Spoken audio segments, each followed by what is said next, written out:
Ladies and gentlemen, welcome back to the Crypto News Podcast. It's your host, Matt Sahab, and we are buzzing as always. And folks, we are recording on Wednesday, November 6th. We are recording about 11 days before this episode is going to go live. By the time you hear this, it will be Thursday, November 18th. And of course, what happened last night, it was the Super Bowl of the global elections. We had the US presidential election. Y'all know who won, and we are going to get into that in 1 second, but it is time for the intro. Been trying to get this lad on the show for a hot minute, and we finally got him on. Today we have Ceesay, CEO and co-founder of Calaxy. Before co-founding Calaxy with his business partner, Brooklyn Nets star Spencer Dinwiddie, Solo held the position of Securitization Investment Banker at Citi after graduating from the Wharton School of Business. As a 30-year-old tech founder, he successfully spearheaded over 33 mil in private funding. Wowza, kudos to that. And was also named one of Variety's Hollywood's new leaders of 2022, and has brought his financial expertise to many mainstream audiences, including Nasdaq, CNBC, Cheddar News, and he has his own pod, which I love, New Money. Solo, welcome to the show, my friend. Pumped to have you on. How you doing this lovely morning? I'm great. Thanks for having me. Super excited. Let's jump into it, dude. How bananas was last night? And again, just for the listeners, we are recording a little bit earlier. By the time you hear this, the news still will be fresh, as I'm sure this will dominate the news cycle for literally the next 4 years. But the Orange Man, he got the dub. Big dubs. And what was the first thing that happened? I was looking at the Bitcoin charts. I'm on Twitter. I'm glued to Twitter. We had multiple screens going down here in Mexico, and it was just Twitter was mayhem. Electric. Bitcoin charts, mayhem, all-time high. We love to see it. How wild was last night, dude? Honestly, it was electric. I mean, I think just the energy was palpable, right? The entire community was on the timeline. Like, we all were following the election. I don't think, we've never been fully acknowledged as an industry until this cycle, really, when it comes to the election. And so, for us really having a stake and a dog in the fight, it was really great to see how locked in the community was. And beyond Bitcoin, it's much more about decentralization and like the concept of how information travels within our universe. When you think about the legacy media and what we experienced, right?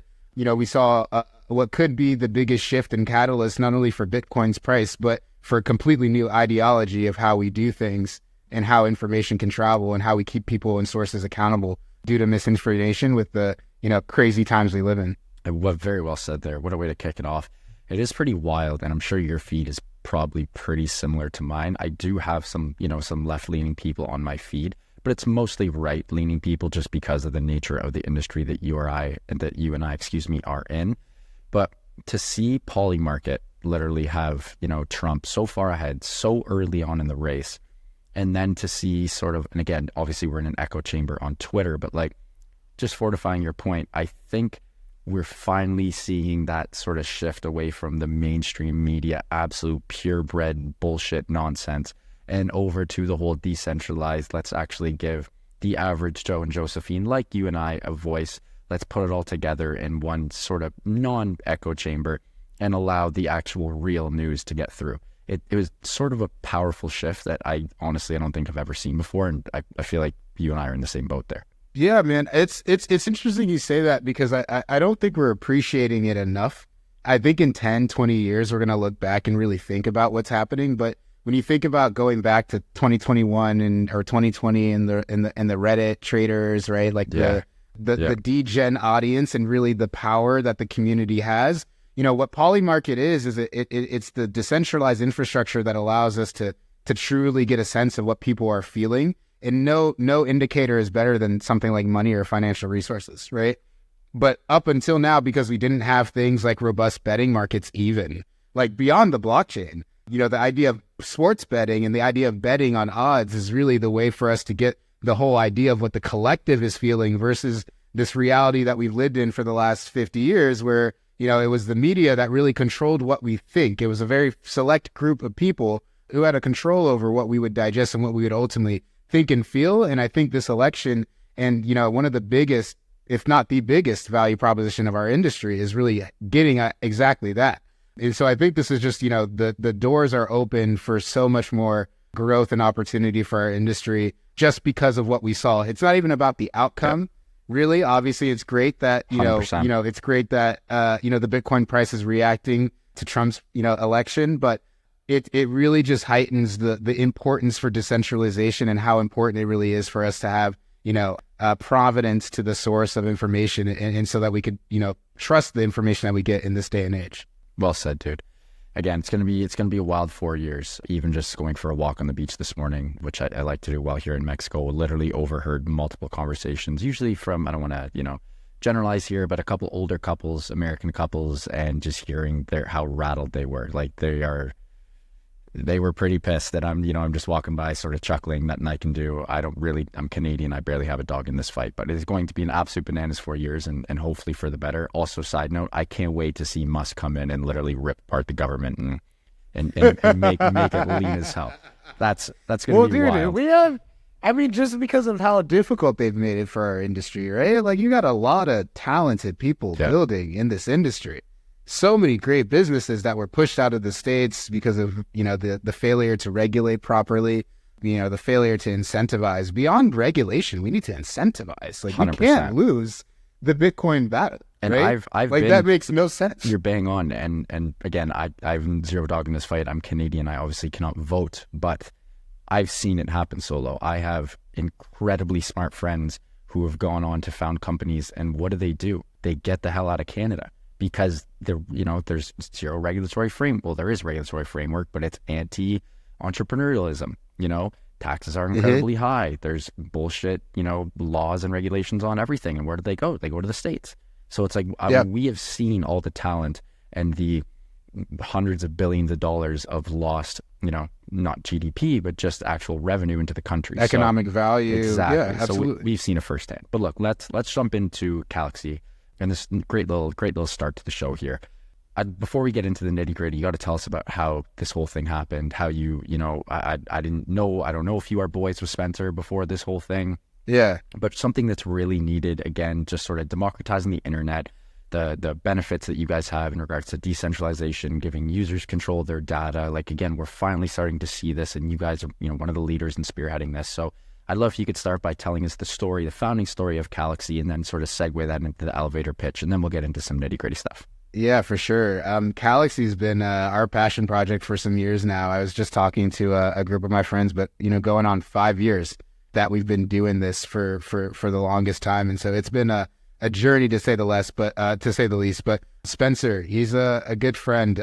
He's my brother's best friend, actually. Nice. So he's like a family friend. And depending on the day, my older brother's best friends, they could be both like my older brothers or younger brothers, depending on how you look at it. But they, it's a family business. We've been working on this for a long time. Spencer called me a long time ago wanting to do some crazy thing like take his MBA contract and put it on the blockchain through a securitization.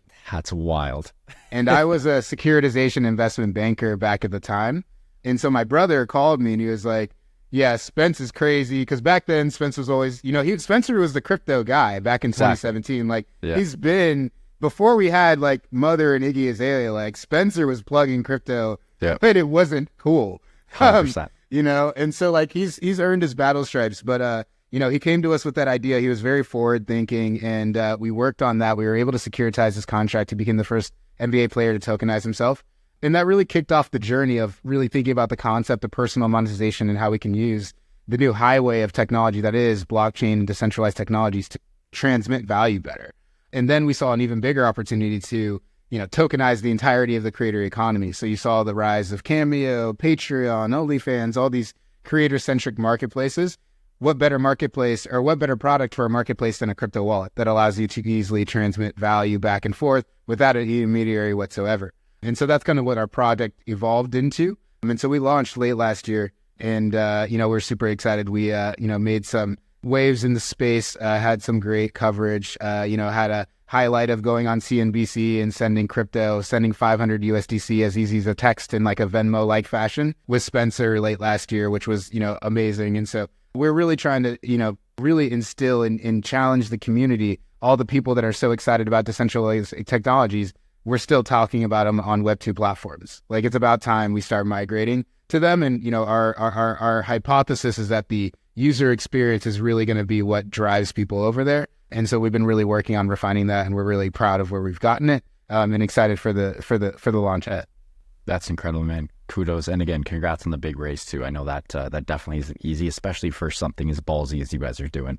I feel like this would be a lot easier for maybe the folks in China to comprehend because they have like the WeChats, the big super apps. Yes. And my apologies if I'm putting words in your mouth, but I do feel like you guys are sort of creating that super app. Absolutely. But people in the States, people in Canada, like me, we don't know what a super app is. We've never had one. The closest thing would sort of be the Facebook ecosystem, or the Meta ecosystem rather, but it's still not in one app. You know, you still got to jump from Facebook to WhatsApp to Insta. But like in WeChat, you can do whatever the hell you want. You got like, you got your texting, your messaging, you got your calling, you got your money sending, you got your your feeds, bro. It's insane. You go on, you have a live marketplace with a Chinese woman or a Chinese man and selling shit every 4 or 5 seconds, like wild, boom, boom, boom. It's absolutely insane. Live streaming, you name it. Was that part of like the idea for that? And just to sort of segue out of that and into the next part, give us sort of the elevator pitch and try to explain it for the folks on our homeland, because again, we really don't have a clue what a super app really is, you know? Yeah, I mean, it's a funny question you ask, because we've probably approached it from that angle as well, but I think the more important one, and I really go back to this quote from Steve Jobs back in 1997, and he was asked by someone in the developer, in the audience, a developer asked him, "What have you personally done for Apple? What do you know about technology?" And it was very much so like, you are a non-technical guy, like you're telling everyone what to do. What do you know? Kind of vibes. And Steve Jobs goes on stage and he talks about how you need to start with the consumer and work back to the technology, right? And so for us, I think what Calaxy turned into was really thinking about the primitive of a crypto wallet, right? The crypto wallet that we have right now, all it does is hold money and send money back and forth in a way that's less good than the technologies that we have nightmare. that it's do a this. Nightmare. It's bad, right? There's not a single crypto wallet that people would go to their grandma and be like, "I love this product." Yeah. Me and you have grown to love the wallets that they have because it's crypto. We love this industry. Exactly. We're passionate about it, so we're willing to use it. We have the inertia to use it. But the rest of the world is not like that, right? And so for us, we thought about, how do we make a crypto wallet useful? What is the best use case for a crypto wallet? Is it to actually send money back and forth as it's currently constructed? Probably not. So we started off with thinking, maybe it's a marketplace thing. Maybe it's like the central point of a marketplace where it's like your mini bank, and then you can create your own mini merchant shop in this marketplace where we connect people. We essentially took a crypto wallet, wrapped it with a social app user experience, so that people can understand it before. Like the product itself, they open it. When you download Calaxy, you don't have to put a seed phrase in there until you need to use your wallet for something. It's like logging into X, and then you go over to your wallet page. You can set up your wallet whenever you want to, but you take that user down that journey whenever they want to. But the problem with our industry is that they're met with such friction at the gates. And so for us, it was really working on that user experience and really devising what that end-all be-all use case. What do people want to use a crypto wallet for? And we really believe in that concept of, empowering the individual, empowering communities to interact and engage with each other without the struggles of censorship or discoverability because of the closed container that is the centralized social media ecosystem, where, you're competing with everybody else for attention to reach your followers, users, customers, whatever you call it, right? Web3 is a new paradigm to that. Well said. One of the things that you guys sort of hammer down as a team and on your, sort of social megaphones and just sort of your ethos, if you will, and your narrative is how, SuperApps and SocialFi will literally like enable cryptocurrency adoption, which I'm so, I hate the word bullish. It's so cheesy, but I'm so bullish on. I've, heck, 300, almost 400 episodes of the Crypto News podcast, and I still hammer home the fact that this will be the catalyst that literally crosses the bridge between Web 2 and Web 3. And I always go back to, okay, look, I wasn't old enough I'm born in 1995. I think you and I are pretty darn similar in age here. Yeah. But I remember in 2008, I was in like grade 7 or grade 8. And Solo, I'm sure you remember this too. Remember when all your friends first got Facebook? Yeah. And I was one of the first one of my friends to get Facebook. I thought I was so freaking cool. I'm onboarding them, being like, yo, you got to check this out. Like, yeah, that cute girl from 3 schools over, and then or my buddy who I play hockey with, or whatever the case may be, family members. It was so cool. The FOMO was out of this world. You had to be on it. Same thing with Instagram. You had to be on it. We haven't had that in literally 10 years. We've had some Snapchats and some TikToks, but like there are other alternatives. When someone does it, and hopefully it's you guys or someone like you guys, finally create that app where it's like, dude, you have to be on here. That will be it. It's not going to be a centralized exchange. It's great for onboarding. Yes. And again, centralized exchanges, stable coins, in my opinion, the two most important parts of crypto right now. But we still need that. It's that killer social consumer app. 100%. And I couldn't agree more with you saying that we need an entirely closed user journey. Like it closed the entirety of the user journey. The problem with using exchanges or, stable coins as an on-ramp into the industry is that it's literally a one-way street, and it's not like a thing to do. It's like a checklist item, and then you forget about it, and then it's not in your life anymore. Whereas like something like a SocialFi, where it becomes part of your actual life, part of your actual identity. We talk about decentralized identity, but very few of the identities that are being formed in the crypto universe actually matter. They're not tied to your social capital. They're not tied to your social network. They're not useful in any type of way because they aren't met with where your identities really matter. And I think going back to what you're saying about the social media platform, I couldn't agree with more times 1,000. Like back when we were kids, it used to be fun. But the problem is capitalism ruined social media, and centralization ruined social media. If you think about a platform, its sole purpose is to connect one person to another. And the only way that you can grow to monetize it is through ads. You're literally introducing blockage in between this network of information that's supposed to be flowing. So the product over time starts to it starts to get adverse over time. It starts to lose its potency, its quality over time. And I think that's what we've seen is deterioration of social media. And that's why everything is faster, more clicks, more engagement, because that's how they make more money. But that doesn't create a better product. And that's why I think we've gotten that sort of fatigue with social media. And I think the biggest important part of SocialFi isn't that crypto's the future and we need to be involved in it and it's great. It's blockchain technology is what allows us to create the technology, the infrastructure technology that underpins something like a social media platform, so that the platform itself can build a platform that is good to the users first and not to the corporation. But the problem is Meta's never going to give you and I more rights, right? 100%. Than a crypto wallet or a decentralized ecosystem can provide for you, right? They have shareholders. It's like, it doesn't make sense. And we're growing so big as a nation, as a country, as a world, as a globe. We're interacting so much more than we ever had in the past. We quite need a technology like this because we're growing too big, right? Like the technologies and the social apps today, they don't meet the needs for small businesses. If you're a small business and you need to try and get your word out, how do you do that?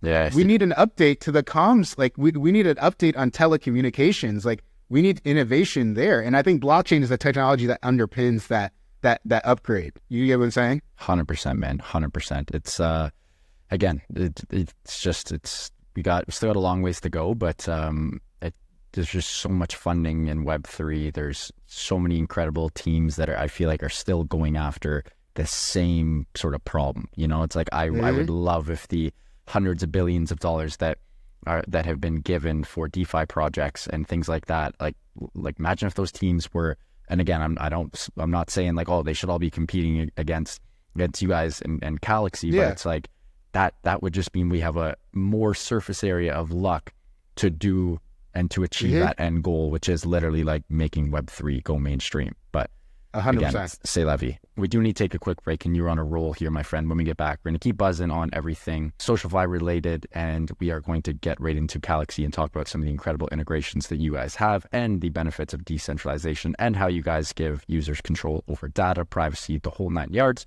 Until then, huge shout out to Prime XBT, longtime friends of CryptoNews.com and longtime sponsors of the Crypto News podcast.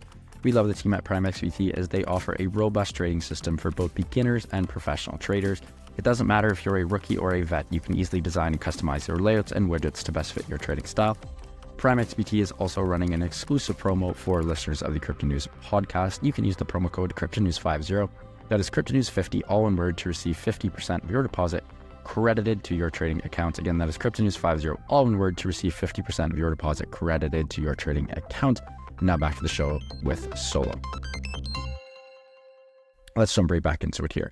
Before we get into some of the incredible partnerships, this is, I totally get this. This is more for the listeners here, but The benefits of decentralization and giving users control over their data. For you and I in Web3, we've seen a lot of teams do this. We understand the importance of this, but the Web2 folks really don't know what this feels like. And they can obviously understand it, but they've never felt it before. You know, they've never been on something like STEPN, which you guys have a partnership with coming up, I believe, or already have, which is incredible. But STEPN, for the listeners at home, everyone takes steps every day. I have an Apple Watch and I have an Oura Ring. I could give my data to STEPN through their app. They see how many steps I take every single day, and I get not reimbursed rather, but compensated for my steps. Very simple, just giving the data back to the people. They get to take my data, it's permissioned, and I actually get something back where in return, it's just you rent all my data and I get nothing in return. I just get more and more ads. Talk about what you guys are doing on the decentralization front and on the giving users control of data front, and how it's really the future of SocialFi and just really the future of everything internet-based. Yeah, absolutely. When you talk about the importance of decentralization and the concept of data ownership, people don't, you're exactly right. People don't, and quite honestly, people don't really care. And I think part of the problem is making sure people do care. Yes. Right? Like, I think people do need to care about their data because we've been living in a spot where we've gotten way too comfortable just hitting next, and letting these companies have way too information when was the last, on us, and no one's challenging them. When has anyone read that? Bro, I can't remember the last time I read T's and C's. You know, if it's like a contract with a client or whatever the case may be, yeah, I'm ripping through that 20-page legal document, every single word. If I'm downloading an app on my phone, boom, boom, boom, boom, boom, boom, boom, boom. You know, like. Yeah, right? And so it's that on top of it. So it's that, number one. I think people need to learn to care about it. Because people don't care about it until it's too late. When, you know, centralization in general, when you think about information security as an industry and how big it's gotten, it's just, you look at it and there's probably a better framework. Not saying that cybersecurity as an industry needs to go away, but I think it needs to evolve. Just like AI is not replacing jobs entirely, AI with people that use AI are replacing people's jobs who don't use AI, right? Like this kind of concept. Obviously, AI is going to replace a lot of jobs, but it's not replacing a lot of jobs, or there's some jobs that it would be good to embrace the technology. Similar to information security, embracing decentralized principles and concepts when it comes to creating robust security systems is super helpful, which is why we're choosing to build it this way. And then the third one is honestly the user experience. Connect Wallet is way better than anything that we've ever used in the world of Web 2, right? And so when you own that data, the type of ecosystem in the world you create for this digital universe we live in, it's just archaic that I have to log in and sign in everywhere I go. We need a better updated form of the internet so that you can just go everywhere you want, like a modern form of a passport, but a digital version, right? Yes. Like, and so that the web is allowing you to go anywhere and you could get permissions to go to certain places if you have access, depending on who you are, right? And I think that's a lot more like how the real world works. And so I think from that perspective, you know, for us, we've been really looking to build a product that, you know, first and foremost meets the user where they're at from a usability standpoint. Does it solve everyday problems that they'd want to use? Is there a reason to open up Calaxy every single day and that kind of stuff? Are we a crypto wallet that actually has something like a daily active user metric versus someone else that has a wallet that's really meant for speculation? Because we're like, as much as we're all diehard crypto people, if I go back 2 years, a lot of these people that are sitting here yelling on X were nowhere to be found. Yeah. This industry is all about speculation and then it goes away. Speculation and it goes away, right? And so we need to create products that involve people and create a complete user journey so that people come to Web3 and they never leave. They just start to do things in this sort of Web3 ecosystem and circle. And so for us, starting with that core primitive of you own your data, you can do anywhere, you can do anything, you control it. It's your destiny. And then what we're building around that is sort of the framework so that people can kind of navigate this world and more easily interact with each other in this more federated, distributed type of social community. Well said there. One of my favorite parts about your guys' platforms is the sort of features that literally enable creators, and creators are so freaking powerful. 7 minutes ago, you talked about small businesses and how it's so tough for them to actually get reach on social media platforms. The only way is to really create good organic content and then pray to the good Lord that you get lucky. Like, you know, if you don't have a big friggin' ad spend, if you don't have a big ad budget, it's just like, hope you create some fire content, throw it on TikTok, and it goes viral. Otherwise... And I'll do another one bigger on that. When you get big on TikTok, all that means is that 1 million people press the follow button to your name. But if TikTok decides you still gotta monetize. You're canceled, you don't have anything. 100%. You don't own your followers. You don't own anything 100%. in the world of Web 2. Just like we don't own our own data. And like that's the other aspect of this thing is you want to own your entire platform. And so the problem is these social platforms are really just user acquisition for them to monetize people. Bingo. Right? And they just have and they offer that because they are the fabric for our ways to chat. Imagine if you couldn't lock your door and people could come into your room whenever you want, your house or whatever. Like, we don't have a way to go out onto the internet and have private contained conversations with people without an ad or an algorithm or something stepping in the way of that. You remember Skype back in the day, or even just what you were talking about, Facebook, when we had connections, it was just people. For us, we believe in this sort of distributed, own your own data and this own ecosystem because we're trying to rebuild an entirely new social media model that isn't dependent on something like your attention for ads to me make money as Calaxy. 100%. Right? That needs to change. And like the platforms, all of the social platforms we have, they're built with that structure. And that is why they're continually failing as we evolve as a society. 100%. Solo, you got to tell us more about the incredible features that you guys have, more specifically the direct fan engagement tools that really allow the creators to like legit have direct access to their fans. And again, this couldn't really be done. It could, but it makes it just a hell of a lot more efficient and to have it being done on the blockchain. Tell us a little bit more about this. Absolutely. And when going back to the beginning when we talked, we saw the rise of things like Cameo, Patreon, and the creator economy, as you mentioned. But the biggest problem is that these platforms were all sort of missing something, right? Like if you're on Cameo, you're probably more of like a star in the traditional Hollywood spotlight. You're not an influencer. You probably can't monetize yourself that well on that platform. And it's single skew. It's video messages. That's, and that was a problem at the time. And then you had things like Patreon and Cameo, where these subscription type platforms that you post content behind a Dropbox or a lockbox, but you can't do custom engagements, or if you're a celebrity chef, you can't monetize your craft the way that you might want to. So with Calaxy, what we did is we created this thing called the Creator Shop. And in your shop, you could populate it with a bunch of different types of experiences. There are two types of experiences. One of them are, standard experiences. These are things like video calls, video messages, shout outs on different social platforms, follows on different on social platforms, special requests where you can set a minimum price and basically your fans can request anything of you. And then custom experiences where we allow the creator to take any of these primitive product types and brand it as a custom experience. So you could take something like the video call and brand it as a cooking class if you're a celebrity chef. Or if you're a personal trainer, you could brand it as a personal training session, right? And so we're basically creating this sort of all-in-one storefront shop for you to monetize your digital presence in a way that you previously wouldn't be able to. If you think about how the business of influencer, or like the business of being an influencer, making money off brand deals, engagement. Yes, X is really good about paying people, but like the problem is the mechanism for doing so is it's a lot about, hype and engagement, which can sometimes be negative, which is what gets you actually more views, which is why sometimes the platform is the place that we know it to be. We love it, we hate it. We love it, we hate it. You know what I'm saying? And so I think for us, we really wanted to go back to creating a model that makes sense. Like, how does Calaxy monetize something like a big group of people who are using a social app?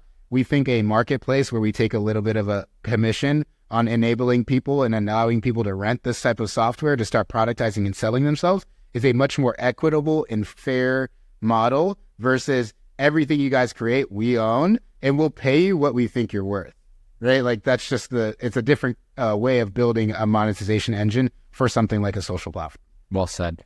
Mate, we are getting a little tight for time here. A couple more questions and we will wrap up. You guys have some incredible announcements and partnerships that are being locked and loaded, that are already locked and loaded, and by the time this episode airs, they will already be live.